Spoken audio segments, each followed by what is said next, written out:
Welcome to Spare Talk. This is Rod Weaver. The date is October 22, 2024, and here's our next edition of the This Day in Bowling History. And we'll get started right now.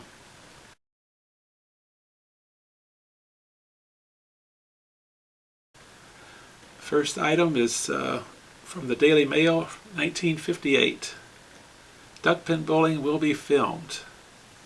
And the subtitle says, Top Ranked Bowlers to be Featured. Sound motion picture will be available free of charge.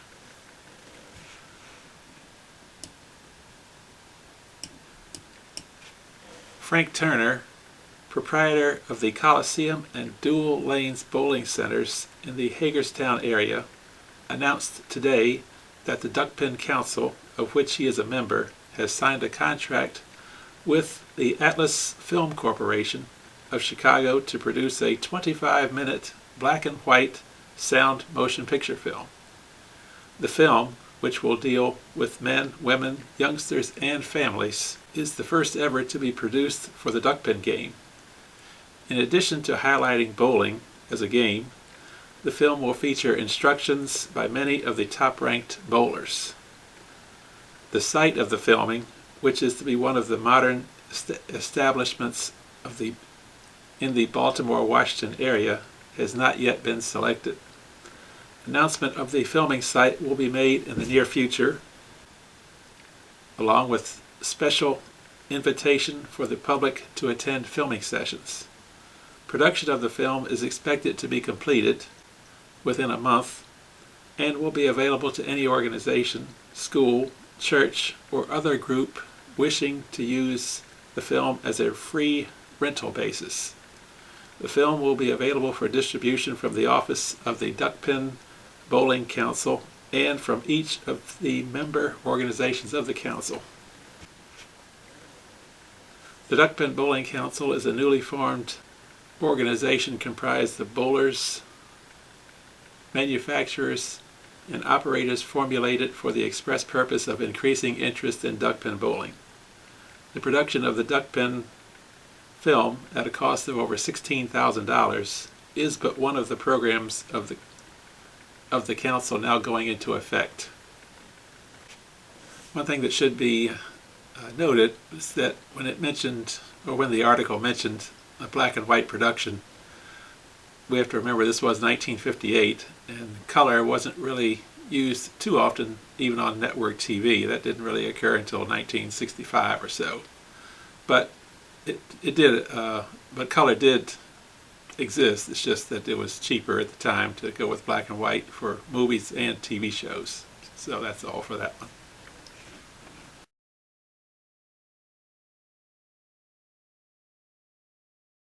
From the Star Weekly from 1921, the headline, 5-pin epidemic raging in Toronto. Estimated that the small ball game is being played by over 10,000 of both sexes. And the article starts as follows. Anyone who has followed the progress of the 5-pin game in Toronto the last 3 years must have noticed the almost phenomenal increase in the number of teams that have become organized and are playing regularly in league matches. A few seasons ago, it was common to hear old experienced bowlers predict a short life for the popular new game. A flash in the pan, many would say. However, few people have studied the game close enough to really note the main reasons why the 5 pins have practically driven the 10 pins to the mat locally. Perhaps the fact that any person can quickly learn to play the 5-pin game, and while it is desirable, and there is probably just as much skill to the small balls, just as much skill to becoming a high-class expert with the small balls as there is with the 16-pound mineralite, yet you don't have to be an expert to enjoy the pastime and perhaps occasionally make a big score. On the other hand, there is hardly 1 in 100 that can handle the big balls, and then there is not more than 1 in 20 that do take up the game who ever become first-class bowlers. The others just battle along for a season or two and finally get discouraged and give the game up, for unless you can get to be a fairly good bowler, there is not the same inclination to continue to play the game as there is to the 5 pins, which has a larger element of luck attached to it.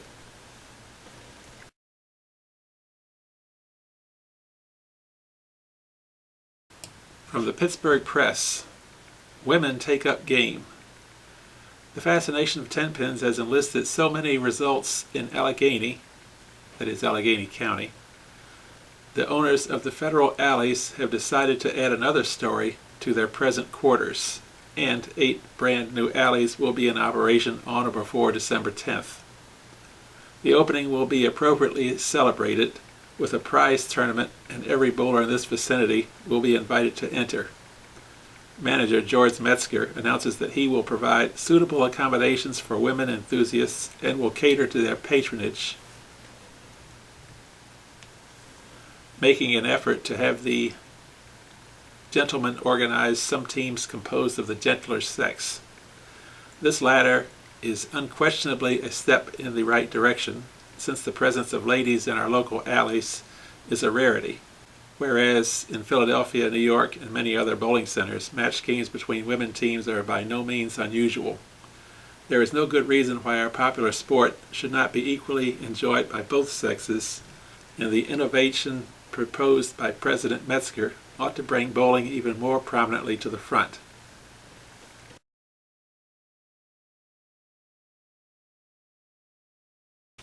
From the Akron Beacon Journal from 1902.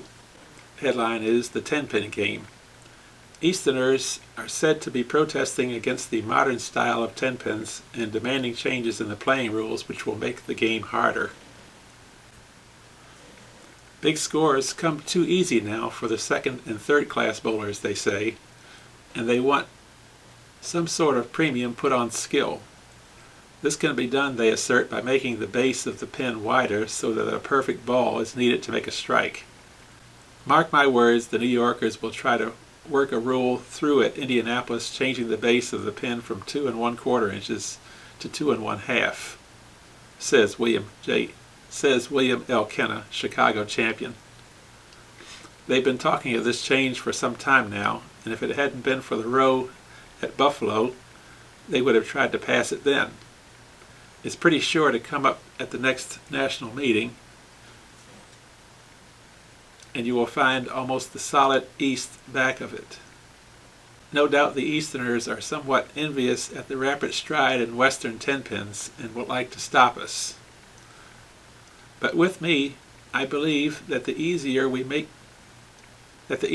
make the game, the better it is for its popularity among the masses. The element of luck, which enters so largely into the sport, only adds to its fascination, and if you are going to reduce the game to a purely scientific basis, you are going to cut off many of the present patrons of the sport who are delighted with its present uncertainties. Widening the base of the pin would take off about 30 pins from a man's game, I find. Since I have been thinking over the matter, I have been experimenting, and I find that with a pin with a 2 1/2 inch base, a man is lucky if he can average 170. I took an old set of pins recently and sawed them off on the bottom until I got the wide base. Then I pounded away at those pins, and I was going some at that, I thought. Unless I crotched 1 and 3 perfectly, I drew all sorts of fancy breaks and railroads, and I began to understand what the pioneer bowler must have been up against when he was rolling on alleys without kickbacks and other improvements that we find now. And then in response to that, "You didn't give the wide base pin a fair trial," says Frank Brill, former national champion, who heard Kenna's remark. "While I do not favor such a change, I fail to see where you could get the true results by sawing off the bottoms. You shortened the pin and gave it a much firmer foundation than one made according to measurements and with the regulation height. Wider bases on the pins, though, would no doubt make the game harder and drive away many who now find pleasure in running up big scores, where the element of luck cuts such a figure."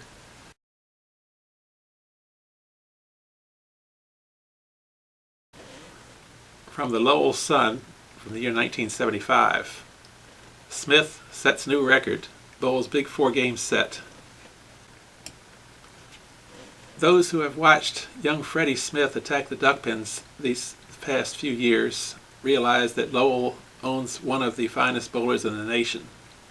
Not only has Freddie picked up a bundle of dough the past year, but his average pinfall has risen to catastrophic heights. Just recently, Freddie set a new world's record for total pinfall in a 4-game set with a 669 in the Pro-Am Tour at the Greenway Bowl in Baltimore, Maryland, with strings of 173, 168, 176, 152. The old record was held by Don Norton, set in 1964. As far as the cash goes, Freddie did himself proud over the last couple of months. He cashed a check for $2,500 in the All-Star Tournament in Cranston, Rhode Island. Finishing second to veteran Bob Wilson, snared a $125 check in Hyattsville, Maryland, grabbed $220 more in Baltimore, and with his second-place finish at Wamasett this past summer with $900, came out as the top Massachusetts bowler cash-wise.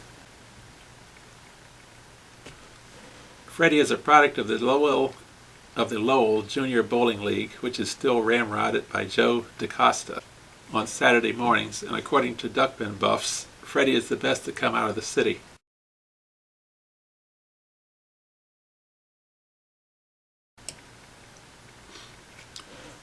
From the Register from 1968, the headline is just Pin Formation.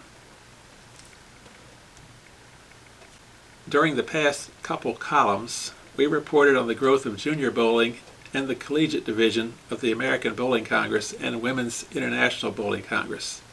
To complete the report, let's suppose a youth has gone through the junior and collegiate bowling ranks and has shown such promise that he or she wants to pursue a professional career in bowling. What are his or her chances of making good? What does it take to make a go of a professional career? Let's look at the record of the pro ranks and examine the facts. Quite a few youngsters in recent years have found the road to glory and financial success in the pro ranks of bowling. In fact, the past few years have seen a major change of a switch from the old all-stars winning all the major tournaments and the big money to the youngsters grabbing a big share. A good example is Wayne Zahn, now 27 years of age, of Atlanta, Georgia, who has been winning big money on the Professional Bowlers Association Tour for 3 years. He has won as high as $75,000 in one season, including a $25,000 first prize in the Firestone Tournament of Champions in 1966. That kind of money puts him in the ballpark with leading Major League Baseball or football stars. Another youngster, Billy Hardwick of San Mateo, won the $25,000 Firestone prize when he was only 24. Last year, Mike Durbin, then of Costa Mesa and now of Burbank, won the PBA's Rookie of the Year award at age 26. His first year in the pro ranks saw him win $23,035, more money than a lot of Major League Baseball stars make in their rookie years.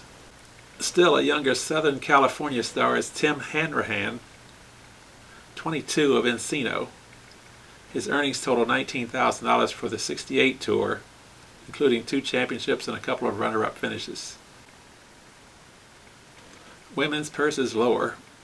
Women bowlers cannot do so well as men financially because the Professional Women Bowlers Association doesn't have as lucrative a tournament tour. They run less tournaments and their prize funds are considerably less. Women bowlers thus also have more difficulty finding a sponsor. Most bowl only in a few tournaments. Many of the pros have sponsors who finance their tour expenses and take a share of their winnings. Both men and women have Western associations, however, that stage tournaments with a pretty good first prize payoff. It takes quite an average to be a winner in the PBA. In 1967, the averages of the 25 leading bowlers ranged from a high of 212 to a low of 207, and that's bowling at a different bowling center with different conditions each week. Winners of women's tournaments usually have to average well over 200 to take a championship. Summing it all up, the money and opportunity is there in professional bowling, but it takes some good bowling to make a living at it, and like other pro sports, it takes a lot of travel. Lessons and plenty of practice and bowling in regular league play can make the difference between a 190 and 200 average bowler.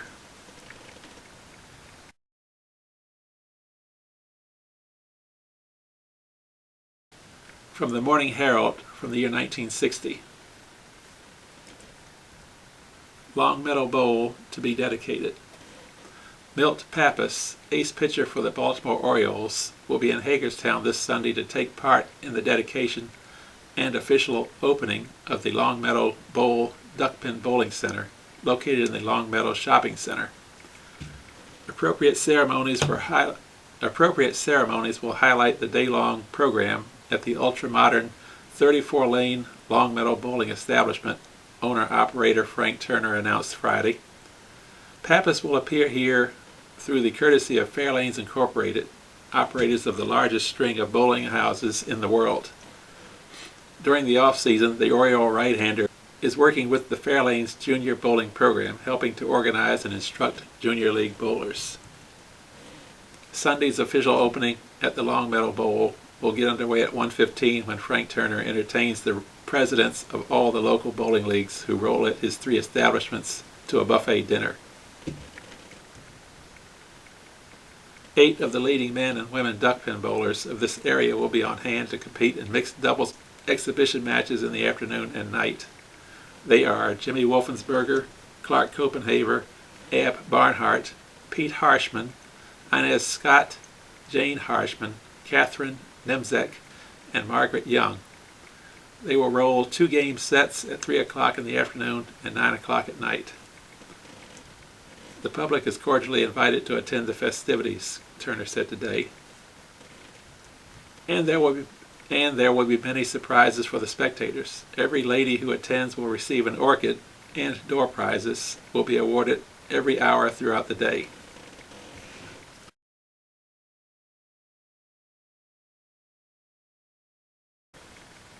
Here's a short segment of an article from the Kokomo Tribune from 1971. It's just one paragraph.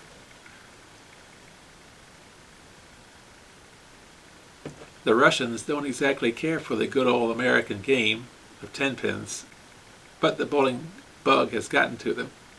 Brunswick will invade the Soviet Union in July of 1972 to install a 16-lane house, the first behind the Iron Curtain. Later, another 8 lanes are to be added. Also, the Kokomo Tribune writer has this segment. I knew it. Women's Lib has invaded the tube. The Professional Women Bowlers Association, PWBA, has made the breakthrough on national television, according to the PWBA Commissioner Bucky Woy. A series of 26 one-hour matches will be syndicated and sold for distribution from coast to coast. During the 1971 $100,000 Firestone Tournament of Champions in Akron, we talked to Dottie Fothergill, the 1968 and 69 Gal Hall of Famer, and she's convinced she can beat Weber, Carter, Johnson, and any of them. Looks like that Firestone thing might get real interesting someday.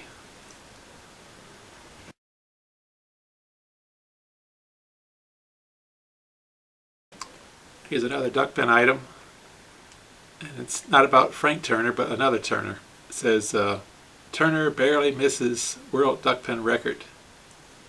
2 city marks shattered. Setting one world bowling record is significant. Setting 2 within the span of 18 days is a staggering proposition. Yet that is what Bill Turner nearly pulled off Thursday night at Turner's Dual Lanes. Turner, who on October the 2nd teamed up with Keith South to break the world doubles record at Southside Lanes, rolled a sizzling 591 individual series while bowling for the Vic Ditto team in the Commercial A League. The 591 set is just 1 pin off the world record of a 592 set set in February by Vincent Shorty Diver of Silver Spring, the nation's top-ranked duckpin bowler in 1976 and 77. Turner's performance netted city and house records for both himself and his team. Turner's final game of 223 tied his all-time best and broke a long-standing dual lanes house record by 1 pin.